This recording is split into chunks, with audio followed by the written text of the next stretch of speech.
Hi, this is Lainey Cameron, and this is an interview that I am so excited to do because this book is so special, as is the author. This is Nguyễn Phan Quế Mai. I did my best there. I apologize if I got it slightly wrong, but I refer to her as Quế Mai. Quế Mai, thank you so much for joining me today. Thank you so much, Lenny, for having me on your show. I'm really excited. I love your book, The Exit Strategy. And for everyone who's listening to this or watching us, you should read Lenny's book. It's a lot of fun and it's really important too.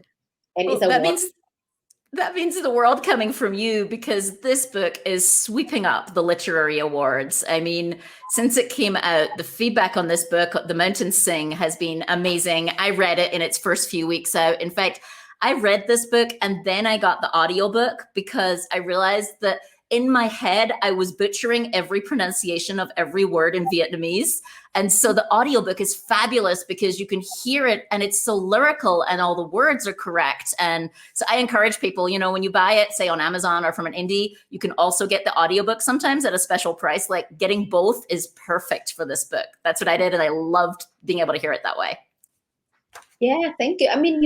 Normally when Vietnamese language is published within the English context, in books in English, normally our language is stripped of the tonal marks and, it's been adapted to the Western eyes and ears.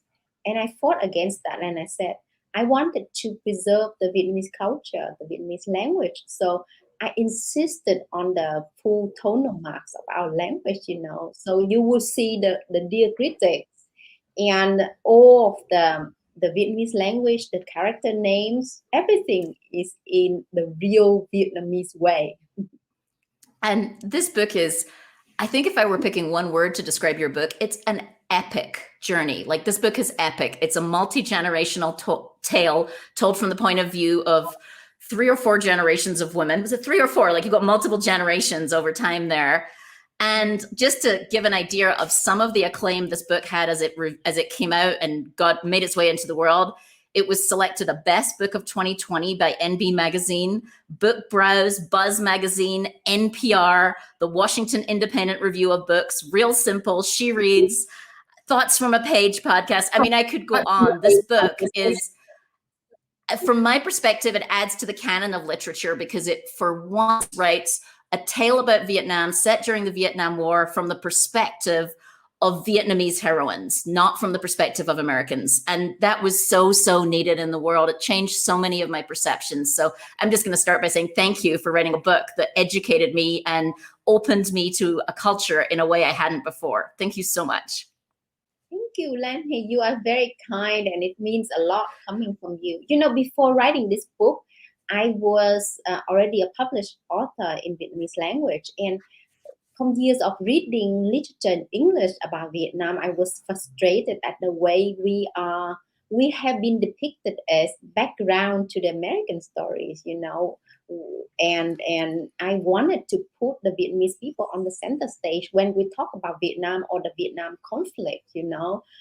So I wanted to reclaim the narrative for Vietnamese people, especially for Vietnamese women, because if you watch Hollywood movies, we are often, we often appear as victims, as absent of agency, absent of trauma, as those who are really simple, stupid, and most of us are prostitutes who need to be rescued by men. And I said, no, we are beyond that.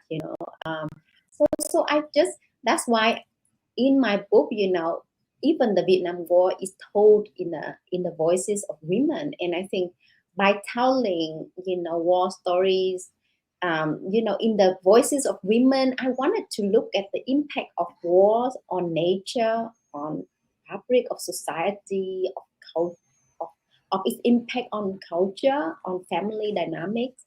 And also, my aim is also to present Vietnam more than a war. Vietnam is a country full of culture, traditions, very long history, and the Vietnam War is just a very small part of our long river of historical events. And that's one of the questions I wanted to ask you. This book does such a beautiful job. You write with all five senses. I felt like I could smell the smoke coming up from the altar. I could taste the food. You talk about the aroma and you talk about Vietnamese foods and things that were unfamiliar to me. How did you manage that? Like, that must be difficult because you knew you were writing for an audience in a different language, but with a different background. So how did you, like, you did such a fabulous job of representing all of these elements of culture. How did you manage that as you wrote? Like, was that deliberate that you put those things in there, or tell me more about that? I wrote this book when I was living away from Vietnam. I started penning it in the Philippines, and I wrote it. I continued to write it when we lived in Belgium, and I finished it when we are in Indonesia. So I was away from home, so I was really homesick. So writing is a way for me to go home, and I wanted to smell the food, taste it and hear the language. And I'm just so homesick. I had to bring it alive in my mind. And I think that's one of the best things of being a writer. You can imagine certain things. And I think I wanted to make the landscape alive for me, the landscape which is authentic for me. And I think authenticity is really important because, for example, I grew up in the countryside, and the countryside of Vietnam is so rich. I mean, where a lot of our cultures and traditions are still intact. And I think one way of, there's one part that I wanted to, for this book to do, is to call on Vietnamese readers to reflect on the importance of our traditions, on the importance of oral storytelling, so that we can hold on to these traditions, because Vietnam is developing so fast that we leave behind these the valuable things about our heritage, and I wanted to hold on to that, with this book. So in short, I presented all of these senses because I felt the need, but also, for my longing for home. I wanted to be home in those senses. I love that. I love that. You just did such a fabulous. I really felt immersed in a culture that I didn't grow up in, and also you represented the history so well, where it was part of the story. So I felt like I was learning the history as a side effect of living it with the characters. Sometimes you read a book and you feel like you're being lectured to, like, this happened and then that happened. This was the opposite. I actually was saying, like, okay, why are they on this long march, and like, what exactly is happening? And then I was looking it up on Wikipedia to understand the history of what happened in Vietnam at that point in time. And so you did such a fabulous job of immersing us in the story that the history just was interwoven into it, if that makes any sense. Yeah, that's why it took 7 years to write this book. It took me 7 years because I did research for so many years. I think I did the research for this book throughout my life, because I wanted to write such a book when I was a little girl. So I've been collecting, information all my life. And when the time to write came, I was like, what do I do with this information? And there were many times when I had crisis because I felt the burden of responsibility was too large for me, and I felt, how could I be fair to all the people who told me their personal stories? How could I present well enough the history of Vietnam, the 20th century history, which is so complex? And I wanted to be objective as well and take into account, the viewpoints of different people. So, I mean, I had crisis many times, and I also restructured the novel so many times. I think there were like hundreds of drafts of the novel still in my computer. I never delete anything. I just save another version because I make such big changes, and I didn't want to lose the previous version, so I never like delete those versions. So I have hundreds of drafts still in my. So for the thousands of people who have loved and adored this novel, and I'd encourage people, go look at the reviews, like, this book is beloved so widely already. What would you share with them? You might be surprised to know changed from the earlier versions. Like, if I only saw the final one, and you've done all these revisions. Like, is there anything people might be surprised was different along the way? I think the first version had two more characters that I had to leave out because of the length required by my publisher. And I love these two characters, so I saved them and I would bring them into another book. Oh, so who were the two characters? Tell us a little more if you don't mind. Like, did they relate? How do they relate to the characters in the book? So like the book is told in the voices of two women, Grandma Diệu Lan and her granddaughter Hương. And Hương in the previous version of the book has a cousin who's really playful, and she brings a lot of joy and a lot of innocence into the book. But I had to because of the length required, I had to cut her. And also when Grandma Diệu Lan goes to Hanoi, the capital of Vietnam, there's an elderly woman who helped her. And this woman is special because she's like an artisan. She works with a paper handicraft made from paper for offerings and also for artwork. But she's also the witness of many important events, and her life story was woven into the book. And I think but yeah, so I also had to leave her out, and I still think about her a lot. So I want to read this. I really want to read the story of the two characters who didn't make it. Let me just show a quick view of one review of your book, because like I said, the reviews are so fabulous. And I think this word is the one that I feel encapsulates the book. And breathtaking, a breathtaking multi-generational saga following the family through Vietnam's turbulent 20th century. And I love this comment that your poetic eye illuminates the complex realities of living with devastating conflict and loss.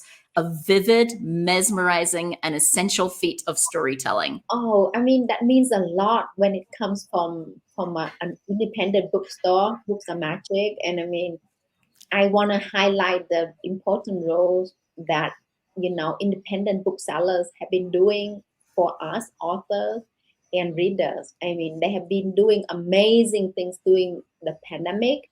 So Independence Bookstore Day is coming, so I encourage everyone to support independent bookstores. Yeah, and if you're getting the audiobook, I always love to give a plug for Libro.fm, which is an audiobook way to buy audiobooks or subscribe, and the profits go to support indie bookstores. In fact, you can choose your favorite indie for the audiobook profits to go toward. Oh, I love Libro. Libro is just amazing. Yeah, I've been listening to a lot of audiobooks from Libro as well. So, yeah.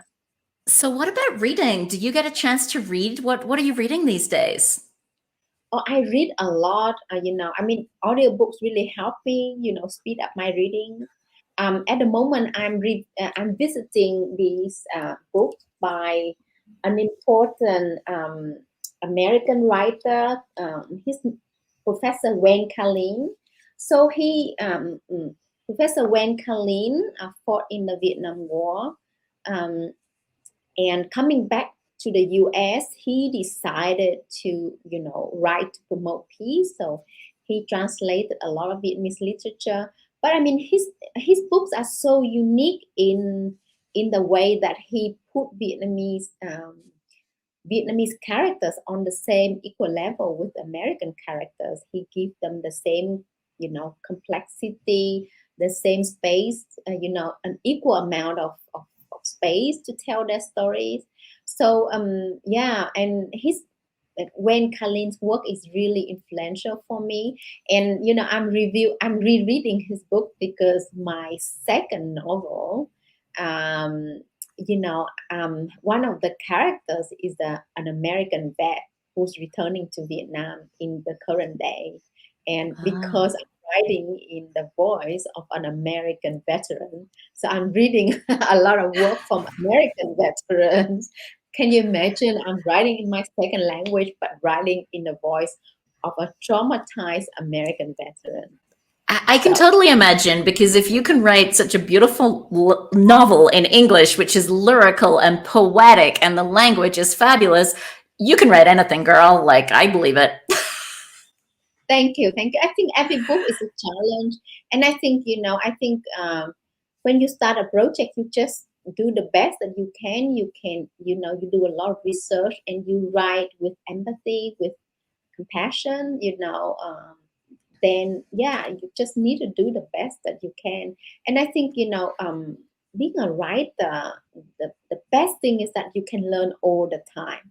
You learn by reading, you learn your conversations with readers, and the learning is one of the best things that you can gain, being a writer. And I'm this year in this during this pandemic, I learned so much by reading books, books from you, books from authors around the world. I mean, I don't know how I could have coped without books during this pandemic, because I've been able to travel, right? I've been like Right. traveling to different places via books. And I'm really honored that my book has brought a lot of people to Vietnam as well. So before we wrap up, any last nuggets of writing advice for other writers? I mean, maybe that person who feels like they're not quite able, right? They have a story to tell, but it's not their first language, or it feels like a really big barrier. Like, you did it. Like, what advice do you have? Just go for it. I think writing is the act of self-empowerment. You by writing, you create space for your own voice. You speak up for yourself, and also for other people as well. So don't be afraid. I mean, I could do it even though I'm writing in English as my second language, so anyone can do it. So I think discipline would be my tip. I think if you get writer's block, just pick up a good book and read. And because reading is such an important part of being a writer. uh, you know I mean, I I don't get writer's block, because like whenever I'm tired of writing, I just pick up a good book, and then I feel inspired again, because if you read and you see how easily people could do it, and you feel like, okay, I can do it too. And you are surrounded by a community of writers. Being a writer, the best thing is that you're not lonely. There are always writers who champion you, like Lenny's has been doing for a lot of other writers. So don't be afraid, just go for it, and other people will help you around along the way. Oh, that's a great message. Absolutely. And let's take a quick peek at how people can connect with you. On Instagram, you're really active. I know you share, I love on Instagram when you share elements of Vietnamese heritage. I know you've shared food, you share the beautiful dresses that you wear and that people wear. And I love when you share some of those outfits. And so I'd encourage people, I'll put the link also in the podcast in case you need the spelling so you can find the website. Thank you so much, Lenny, for your amazing, amazing support of my book, my journey, and as well as other authors. Yeah, I really love your novel, and I hope you will have a second novel coming out soon. Work And in progress. yeah, have fun, and thank you to everyone who's been listening to us. I hope you take good care and overcome this pandemic, and I hope to meet you in person one day soon. Thank I you. would love that. I would love that. Bye.